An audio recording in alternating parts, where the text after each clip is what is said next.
exciting. Thank you very much for having me here. I was just listening to my own, perhaps excessively lengthy biography, and I was hearing all this study, classroom study, college study. My life is anything but that. I spend all my time in these rooms with these works of art. I spend virtually every day in the Sistine Chapel, or I'm up in Milan with Leonardo. And so what I hope to bring to you today, what I'm hoping we can talk about today, is the actual experience of art. Let's take it out of that sort of dried up classroom mode. I mean, I'm perfectly well aware of the fact of how dangerous it is to feed you guys a big lunch, stick you in the dark, and show you a bunch of pictures. I mean, there is a reason why they call art history art in the dark. And so I have a very different thing in mind for you today. I wanted to reintroduce you to three people that you know perfectly well already: Leonardo, Michelangelo, Raphael. I'm not talking about these guys. Although my students usually think so. I'm talking about these three amazing artists: Leonardo da Vinci, Michelangelo Buonarroti, and Raphael Sanzio, all three of whom, believe it or not, owe their success, owe their celebrity to what? To their images of the Eucharist. These guys, they lived 500 years ago. They lived in something that was more or less of a postage stamp on the global age. They all lived within 100 miles of one another.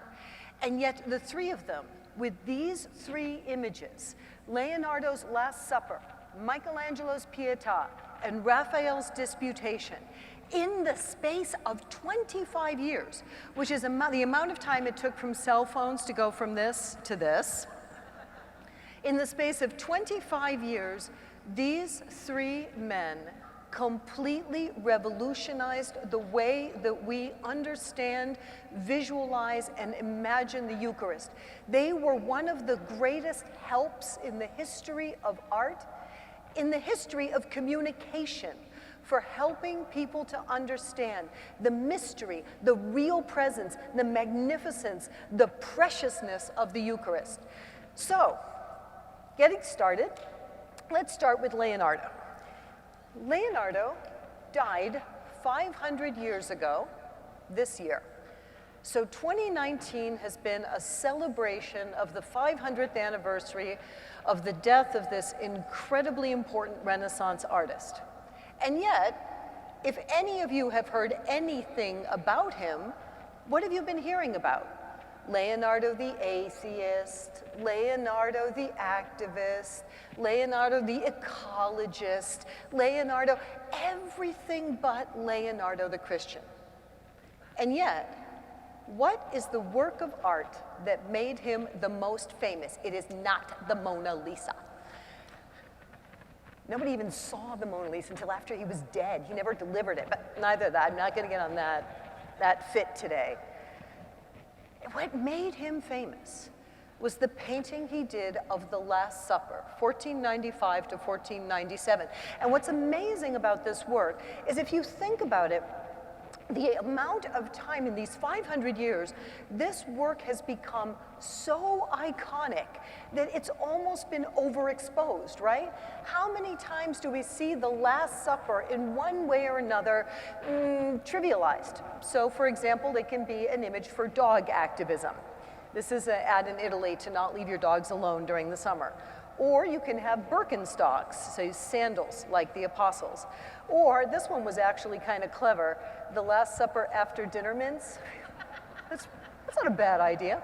But the fact is, this is such an overexposed image that it's easy for people to forget what it is, and most importantly, where it is. Do you have any idea how many times I'm walking out of St. Peter's Basilica and I hear somebody in back of me going, you know, honey, I looked everywhere, but I couldn't find the Last Supper by Leonardo? Or I'm walking out of the Louvre with the room of the Mona Lisa. Well, I saw the Mona Lisa, but where do you think the Last Supper is? The Last Supper is in a church. It's in Santa Maria delle Grazie. Perhaps the most hidden piece of information about Leonardo's art is that the Last Supper was painted for the refectory of a convent that belonged to the Dominicans. And it occupied the altar wall where the Dominicans would eat 3 meals a day in silence, meditating on this work. Leonardo was invited into the inner sanctum of this incredibly important religious order to paint a painting that would preach to them. Does that sound like Dominicans hiring an atheist? Let's scritch. Anyway, so he had a hard act to follow.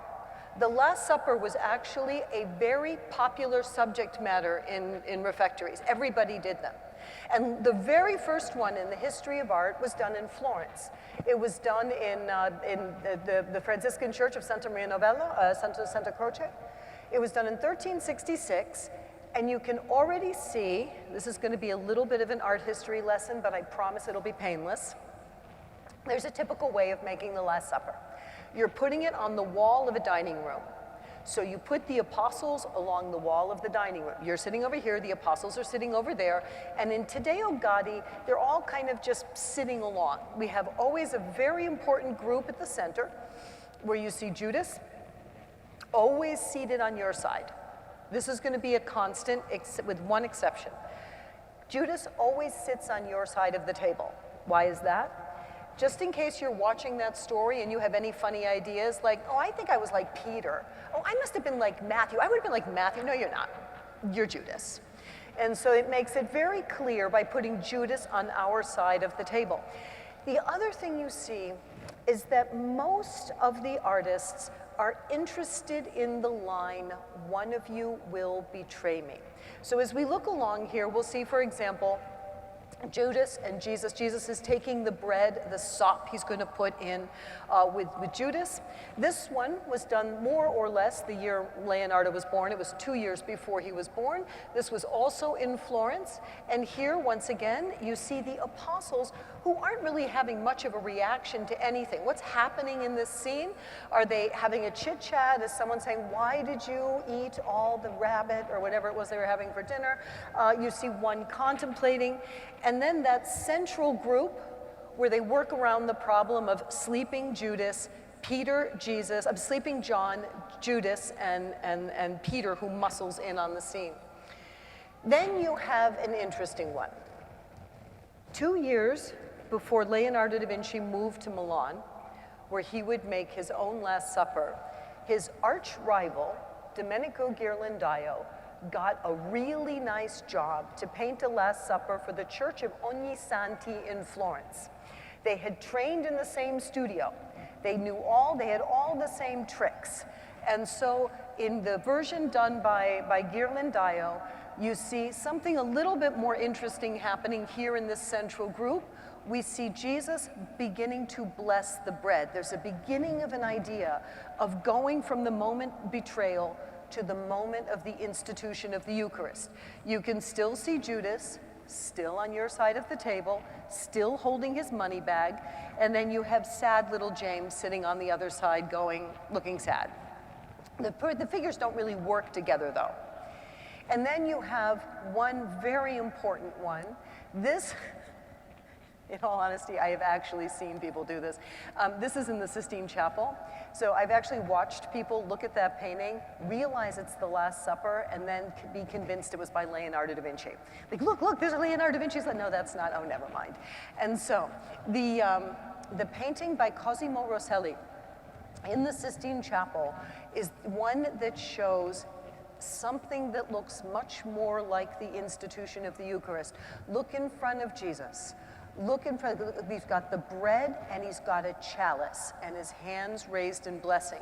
So we have this beginning, this little bit of a switch from the story of the betrayal into the story of the institution of the Eucharist. If you're wondering what the kitty cat and the puppy dog are doing in the foreground, because the Renaissance loves distractions. You have birds flying around in the back of Ghirlandaio's, just for giggles. And then over here, the kitty cat, and I like cats, so I'm always a little confused by this, but the Renaissance seems to see cats as a symbol of betrayal, and dogs are a symbol of fidelity. I'll let you cat and dog people fight that one out, but that's the symbolism over there in the corner. So, we're building up to something.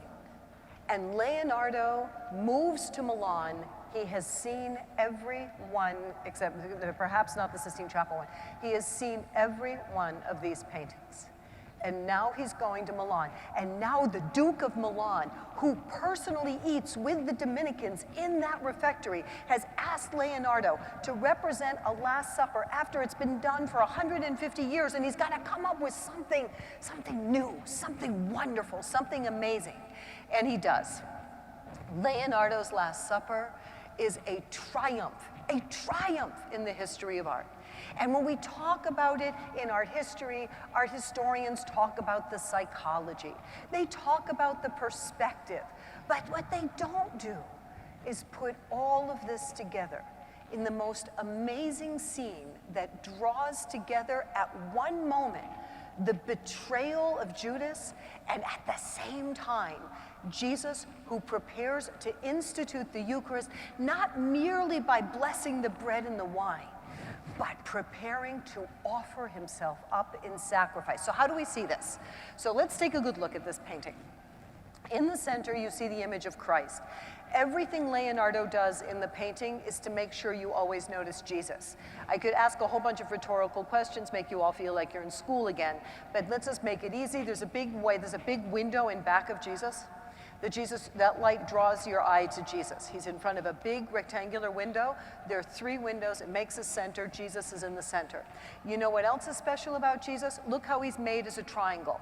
He's not just sort of sitting there. He's not engaged with the other figures. He is just his own triangle, his head and his hands coming out. We understand on the storytelling level, at the moment he says, "One of you will betray me," we understand how alone he is. He's at table with his 12 friends, and he knows by the end of the day, they will have all run away. The other thing is, you see the reaction of the people as he speaks. Look at the grouping of the figures. This is the genius of Leonardo. 4 groups of 3, and the effect is like this. It's Jesus's words come into the space, and the words are like water. It's like a stone dropped into water. And you see the splash and the ripples that go outwards. So you have this seminal moment in history.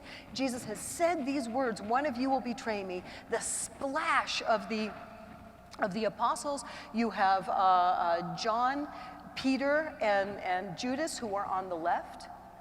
Do you notice how Judas is now on the other side of the table? But when Peter moves forward to John, he pushes Judas out. So Judas, nonetheless, is closer to us, but he's still part of the grouping. On the other side, you see Matthew with his arms open. You see Thomas with that famous finger pointing upwards. So you have the dramatic reaction. And then you have a third reaction, the last group, the 2 groups at the end who draw your eye back into the center of the painting. Look at the hands, which make you look back towards the center. And so, what has Leonardo done? He has shown us one of the greatest moments of division in all of human history. The moment when Jesus says those words and it's revealed that one of the apostles is going to betray him. By the morning, Peter will have denied him. This incredible division that shakes all the way through the painting. And yet, amidst all that division, there is only one place your eye can go, and it's back to Jesus. All the lines in the painting all reach one point. Every time you try to look backward in the painting, your eye always ends up at one point. In art, it's called the vanishing point. When they cleaned the painting, they found a little nail mark right by Jesus's eye. So that when Leonardo made the painting, he put a nail there and then drew from that nail all the lines. So every single line would bring you back to Jesus. And when you come back to Jesus this time, what are you looking at? You're looking at this beautiful, isolated figure. He's standing there. His friends are separated from him. He's a triangle, which reminds us of the Trinity. And look at his hands. One hand reaches forward to bless that wine. Look at his hand over the glass of wine. The other hand is open before the bread. Look at that gesture. taking that cup, right? A little bit later, he's going to ask for that cup to be taken from him. He takes that cup, he blesses that wine, the other hand opens towards the bread. He is ready to begin this long night in order to give himself up for you. Directly across from that painting. And nobody ever notices this because they're so busy going, oh, we're in front of Leonardo. They're so busy doing, actually, if you did selfies, you'd actually see it. Anyway, across from him, what is he looking at? This is the painting they put across from the Last Supper. Jesus, as Leonardo was painting this painting, you have Jesus who is beginning that journey in which he will offer himself up, ultimately become the bread and wine of the Eucharist. In that moment, as he begins this trajectory with the words, one of you will betray me, he looks across and he's seeing already his own crucifixion. What an amazing painting. People talk about the psychology of the figures, which is very important. But what's important about the psychology of the figures is it draws us all back in all of our different reactions, in all of our different realities, but we get drawn back to Jesus, who is the Eucharist. All this from that great mind that was Leonardo da Vinci. Now, we move on to our second superstar. Now, Leonardo was already an established artist. He was in his 40s when he began work on the Last Supper. Michelangelo was 23 when he got his first public work. He had left the studio of Domenico Ghirlandaio, the guy who did the fresco of the Last Supper earlier, and he had gone away to become a sculptor. And he had developed this incredible career as a sculptor. He had begun this, or he developed the beginning of a career of a sculptor. He had done a number of works for private patrons, but he had never, ever produced a public work. Never did he make a work that was going to hang in a church, sit in a church, be someplace where the public could see it. And in 1497, when he was 23 years old, Michelangelo got his first public commission. It was for the most high-pressure debut you can possibly imagine. It was for the old St. Peter's Basilica, which you see here in the image. That's what St. Peter's looked like before they rebuilt it in 1506. And the Pieta was meant to go in that small, round room that was dedicated for it. And in these little images of the chapels, what you see is that the Pieta was destined to be an altarpiece, right? So for those of you who have been to Rome and you've actually seen the Pieta in person, how do you see it? This big piece of bulletproof glass, right? Because of the crazy guy who hit Mary 15 times around the face and head and removed her nose, right? So you start out with, you see it at a distance. And do you ever get the feeling that anybody ever celebrates Mass in that space? No, you mostly just have a whole bunch of screaming tourists trying to take a selfie through the glass. So, it's very hard for us to understand that when he got that commission, it was an altarpiece for an altar where the patron was going to be buried, and the patron gave orders that there would be Masses regularly said for his soul under the altar with Michelangelo's Pieta, all right? So, 23 years old, he got one block of marble. That means no mistakes. He got a 1-year time limit. That means work fast. And then he got the subject matter. You know what made it hard? The subject matter. The Pieta, I think you know, does not exist in the Bible, right? We have lots of scenes of Jesus' passion, lots of moments of Jesus' passion, but there actually is no description of Mary holding Jesus before burial. It was completely invented. It was invented by the Germans in the 1300 who called it the Vesperbild. And the Germans made these sculptures. They used them as altarpieces, or they put them out during the period of Lent. The French got a hold of this idea, and they're like, what a great idea. And they are the ones who called it piété. Piété, to feel sorry for. So the function of a work of the Pieta is to make us feel sorry for Mary and Jesus. So the image on the left, the sculpture on the left, is the oldest extant Pieta that we have in the world. It's called the Röttingen Pieta. It was made in 1300. We don't know who made it. And as you can see, the way they want you to feel sorry for Mary and Jesus is by showing you how badly Jesus's body was beat up. There is no denying that Jesus was tortured and killed. His body is in rigor mortis. Look closely at those wounds. When we talk about Jesus's blood in the Eucharist, well, there it is. Big, huge drops of blood. We have these huge holes in his hands, this incredible tension of the body with this rigor mortis. You look at a German Pieta, and isn't your first reaction kind of, you just want to recoil? It's like, ugh, that looks pretty horrible. I should have shown you a French one. The French add Technicolor, which is even more frightening. The one next to it was an Italian. No Italian had actually carved the Pieta before, but Michelangelo's teacher had attempted to paint one. And when Domenico Ghirlandaio, he did this when Michelangelo wasn't even born when he did this, but when he did this painting, he was already thinking about what the Pieta might be, what it might be used for, because the painting you're looking at is an altarpiece. And so you see the group of people. Jesus's body is not very pretty.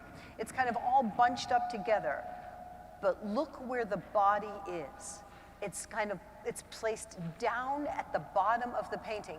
Ghirlandaio started thinking a little bit about what it means to show the lifeless body of Christ mourned by his friends above an altar. And so Michelangelo just took it the next step. Michelangelo, first and foremost, he was a Florentine. If any of you have ever been to Florence, there is a funny little rule about Florentines. Florentines don't do ugly. So when Michelangelo looked at the German ones, he's like, yeah, no, I'm not going to do that. 23 or not 23? He's like, no, I'm going to redo this. And when he redoes it, he thinks about it completely differently. He shows you a triangular composition again. The beauty of these compositions, they're so contained, they're so elegant. Mary, her head is the apex, her body is the base, and then he folded he draped Jesus right through the middle of that work.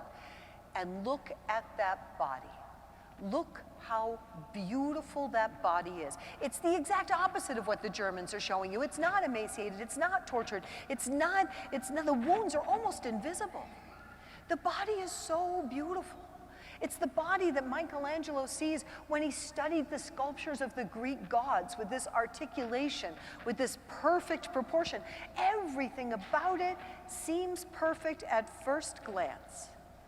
And then you look again, and there's something not quite right.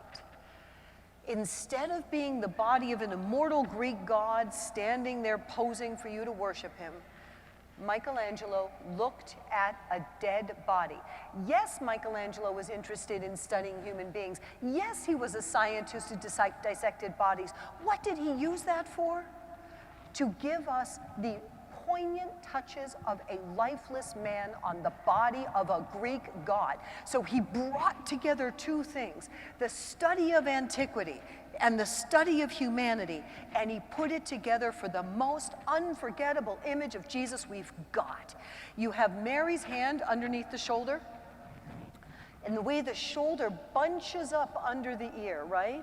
And that fold of flesh, look at that fold of flesh falling over Mary's hands. This beautiful figure, he's lifeless. And look again at Mary's hand under Jesus's arm, and look what's covering her hand. Do you see that she doesn't touch his bare skin? She touches him through a veil. So Michelangelo begins to set off in our heads, wait a minute, maybe there's more to this Pietà than just watching Mary mourn Jesus. And then when you look even more closely, this detail is a beautiful detail of the hand dangling downwards. You can't see it on the original because of the glass, but where Jesus' hand is dangling downward, you can see where the blood has pooled and the veins are distended. So the slumped shoulder, the slumped muscles in the thigh, the hand dangling downward, the body of a Greek god, the body of a dead man rolled into one. God and man rolled into one unforgettable figure. And then he did the strangest thing of all. Everybody who looks at the Pieta for any length of time pretty much realizes ere long that Mary's lap is pretty big, right? If you've ever seen the Pieta, at some point after looking at it for a while, you start to say to yourself, you know, if she were to stand up, she'd be mighty funny looking, wouldn't she? So Michelangelo did something which is pretty much against every rule in the Renaissance. He distorted that body. He made her lower body very, very large. Her upper body is a little bit more normal size. And why would he do that? On one hand, it might be to simply avoid that awkwardness. You remember the other Pieta we saw, the Röttingen Pieta, where Jesus' body looks unwieldy and awkward, and everything about it is just unsettling. That's not what he wants. So he gives you the body of Jesus in a lap that's so large that we really can feel sorry for Mary and Jesus, because he looks one more time like that child that you've seen on her lap so many times in so many paintings. He looks small, frail, he looks small and vulnerable in the arms of his mother. But, even though she's got this enormous lap, Jesus is not well balanced on that lap at all. And as a matter of fact, that's the reason why I took a picture from the side. Because you see how Jesus' body is at a funny angle? In the side picture, you can't see this unless you're actually standing inside the chapel with, good luck with that. If you look at it from the side, Jesus' body looks like it's at a funny angle, as if it's sliding. And then, when you look at the close-up of the weight of that body, all the weight is carried on that hip. And where is that hip? It is above a fold of cloth. He hasn't tucked Jesus close to him. She's not close up by her womb. He's actually right out by the very edge of that cloth. And he captures this instant Michelangelo before the body of Jesus falls off Mary's lap and lands where? There's an altar underneath it. It was an altarpiece. It was always supposed to be an altar. You don't really see the altarpiece on the altar anymore because of the new chapel. But in that moment, Michelangelo shows Mary's hand open. She holds him with one hand through that veil.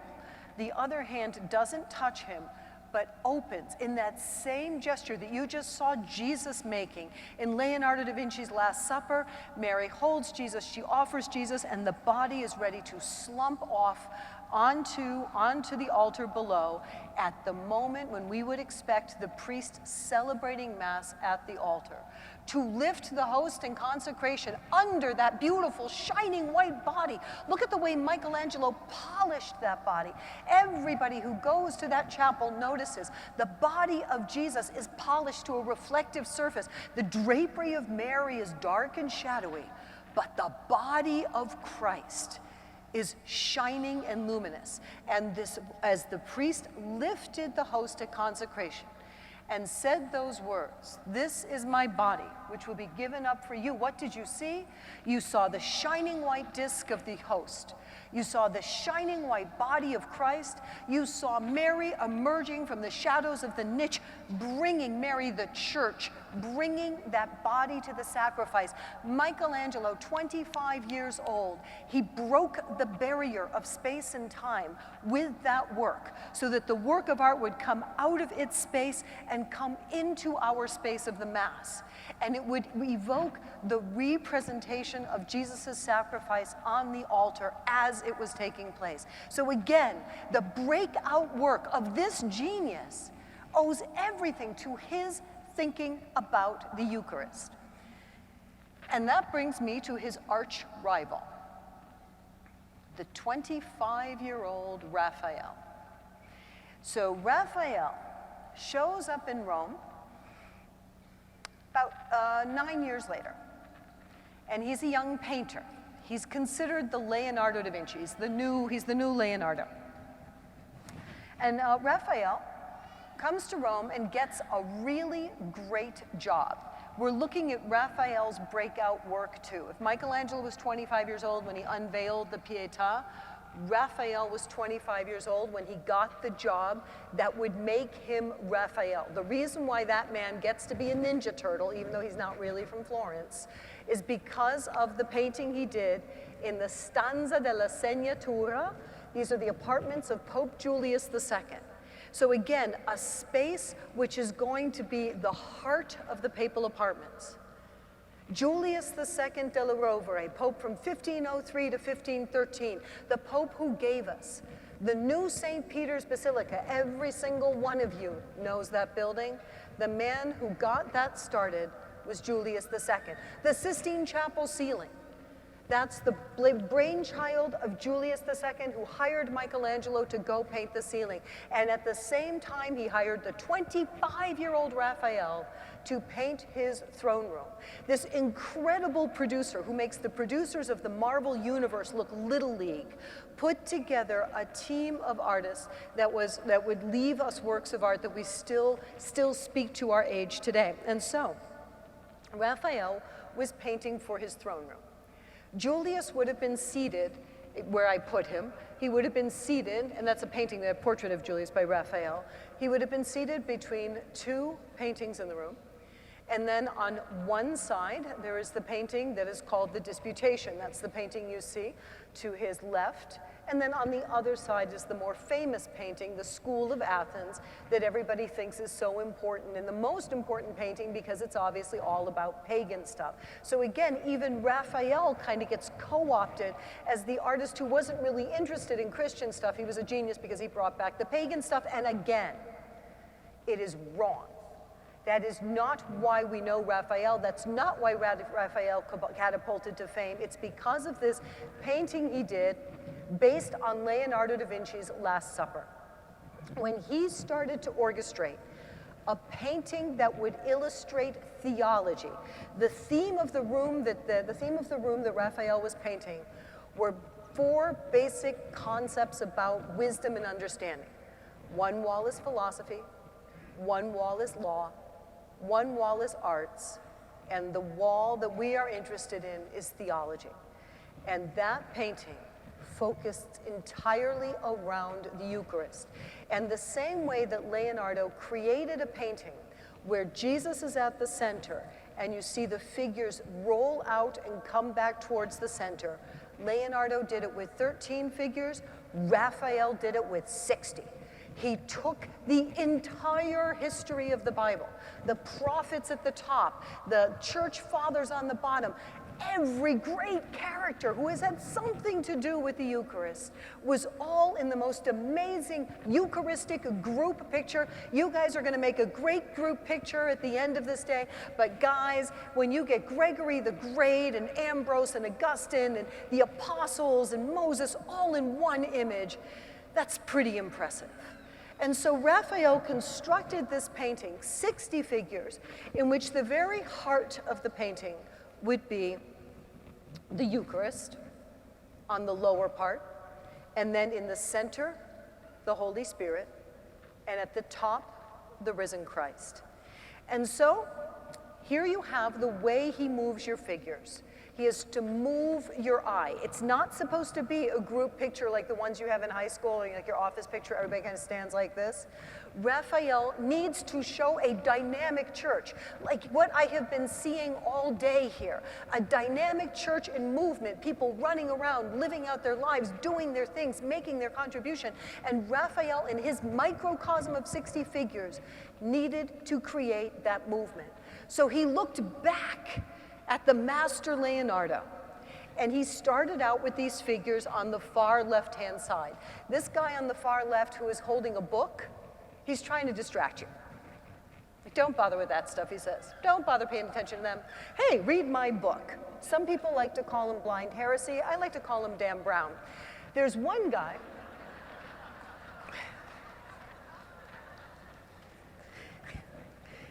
Had to get him in there somewhere.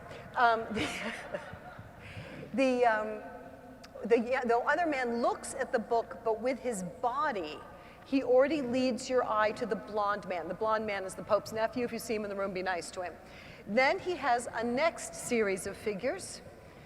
And these guys bring your eye towards the altar. So you're slowly moving towards the altar at the beginning, slowly at first. But notice how fast it becomes. In the second group of figures, you have figures kneeling. They create a thrusting movement towards the altar. And then he ends with 3 hands pointing unequivocally towards the host. Where'd he get that from?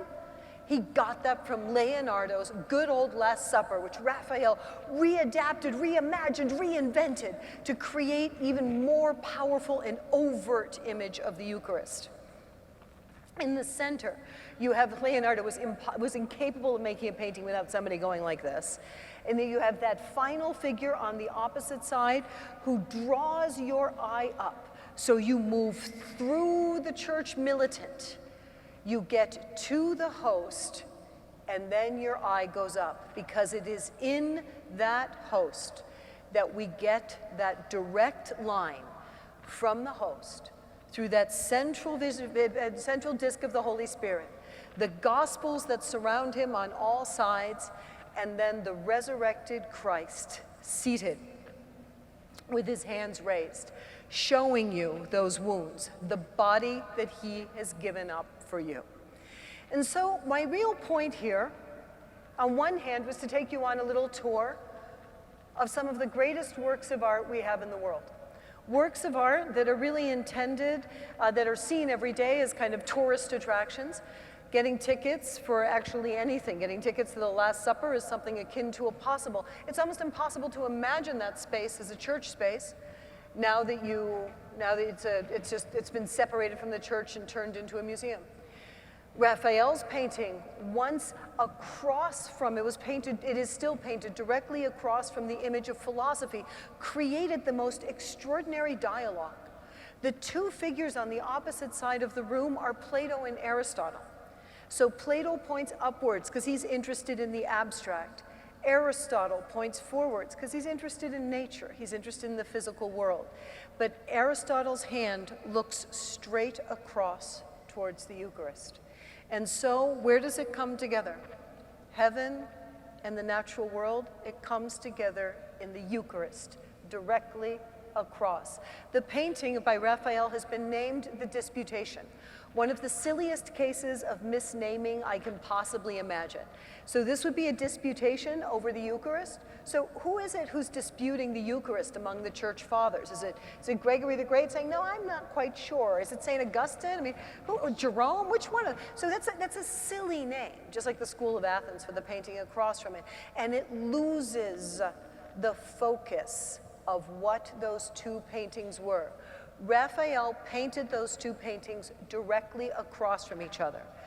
Julius II hired Raphael because he painted philosophy across from this painting, which is theology.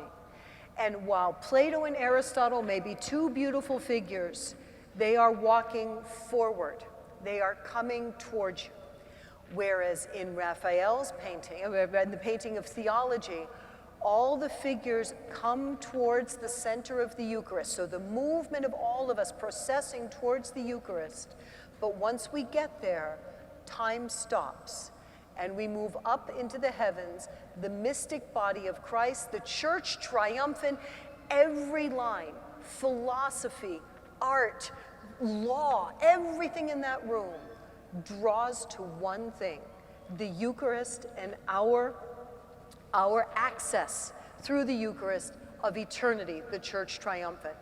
And these paintings, these works of the paintings and sculptures, these artists so unfortunately hijacked. The one thing I really hoped I could bring to you today, making you proud of these works again, making you proud of them, not like, oh, these guys are really good painters, but proud of them because it is a Christian culture that believes in the sacraments, that produced the works of art that people, Christian, not Christian, atheist, any religion, they all come to see those works to the tune of 6.7 million a year stand in front of that painting, to the tune of 15 million in front of St. Peter's, in front of the Pieta. Those works still speak today with the same powerful, beautiful, persuasive voice, but it seems that everybody else gets to use that voice. Everybody else gets to decide what Leonardo's really talking about, how there's really no God and you should really love nature more. Oh, Michelangelo, he's really just about love is love.